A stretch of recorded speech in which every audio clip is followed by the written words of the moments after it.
भारत के एक प्रधानमंत्री थे, नाम था चौधरी चरण सिंह। एक बात कहते थे ये देश तब तक आगे नहीं बढ़ेगा जब तक इस देश का नेता, इस देश के शीर्ष पे कोई नेता ना बैठ जाए जो कि किसान हो, जो गरीब परिवार से आता हो, क्योंकि वही ऐसे किसानों का, ऐसे गरीबों का दुख और दर्द समझ पाएगा। आज ऐसी एक बात करने जा रहा हूं जो शायद कुछ लोगों को समझ ना आए, शायद कुछ लोग सोचे मैं क्या बातें कर रहा हूं, पर यही हमारे देश की सच्चाई है। महाराष्ट्र में हमने देखा क्या कुछ हुआ, कैसे घोड़ों की तरह, कुत्तों की तरह, बिल्लियों की तरह विधायकों को खरीदा और बेचा गया ताकि एक सरकार बनाई जा सके। और उससे और आप पर, हम पर क्या फर्क पड़ता है, आज उसकी बात करते हैं। क्योंकि बात महाराष्ट्र की थी, वहां एक नया चीफ मिनिस्टर आया, एक सरकार गिरी, एक नई सरकार बनी। तो वहां की असेंबली के क्या हाल है, जिसके बारे में बात करते हैं। महाराष्ट्र की असेंबली में लगभग 57%, मतलब 57% एमएलए ऐसे हैं जिन पे क्रिमिनल चार्जेस हैं। इन 57% एमएलए में से लगभग 40% ऐसे लोग हैं जिन पे सीरियस हीनियस क्राइम्स के चार्जेस हैं, जिसका मतलब ये है कि उन्होंने कोई ना कोई मर्डर, रेप या बलात्कार जैसे कोई सीरियस क्राइम्स किए हैं। इसी में बात करें, ये 2014 का आंकड़ा है।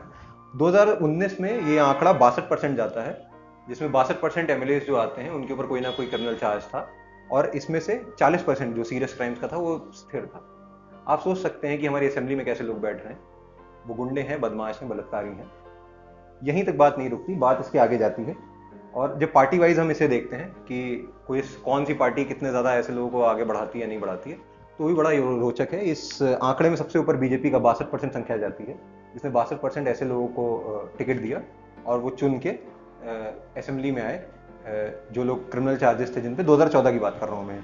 इसके बाद एनसीपी 60%, उसके बाद कांग्रेस 59% और उसके बाद शिवसेना 56%। ये आंकड़ा 19 में, जैसा मैंने बताया, 62 और 40 हो जाता है। उससे भी बड़ी बात, जो हमारी पॉलिटिक्स है उसमें धनाढ्य लोगों का, करोड़पति लोगों का कितना हस्तक्षेप है।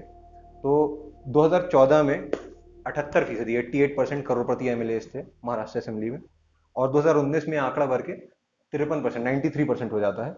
पार्टी वाइज अगर इसको समझें तो कांग्रेस में 96% ऐसे एमएलए हैं, बीजेपी में 95%, शिवसेना 93 और एनसीपी में 89।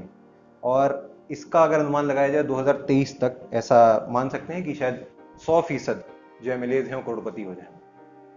आप समझ सकते हैं ऐसे लोग जो करोड़पति हैं, जिनके पास जो धनाढ्य हैं, जो बिजनेस क्लास से आते हैं, वो अगर राजनीति में जाते हैं तो वो क्या करेंगे? वो अपना बिजनेस और अपना जो स्वार्थ है उसको सिद्ध करने के लिए आगे बढ़ेंगे। उनको नहीं फर्क पड़ता आपको क्या फर्क पड़ रहा है कि नहीं पड़ रहा है। और इसी में एक बड़ा अजीब सा एक कॉन्ट्रास्ट कह लीजिए, एक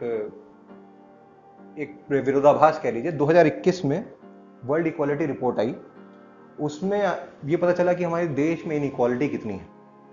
तो जो टॉप 10% है उनके पास पूरे देश की बात कर रहा हूँ, 77%, 77% इनकम उनके पास।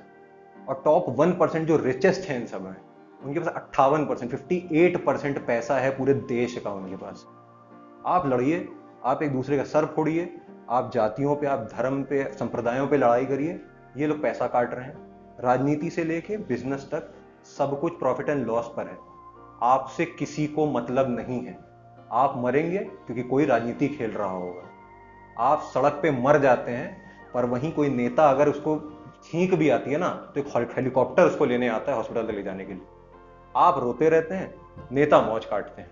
आप एक दूसरे का सर फोड़ते हैं, आप सोचते हैं यार वो हिंदू है, वो मुसलमान है, मैं उसके यहाँ खाना नहीं खाऊंगा।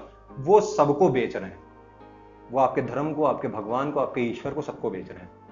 बात आती है कि आखिर ऐसी सिचुएशन बनी क्यों, हम ऐसे हैं क्यों।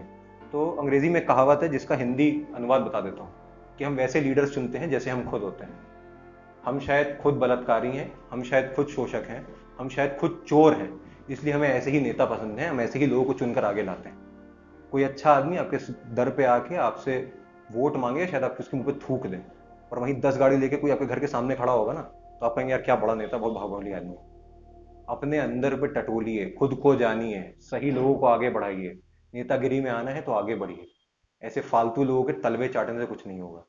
नमस्कार, मैं मोहित अशोक हूँ और ये टिप्पा था।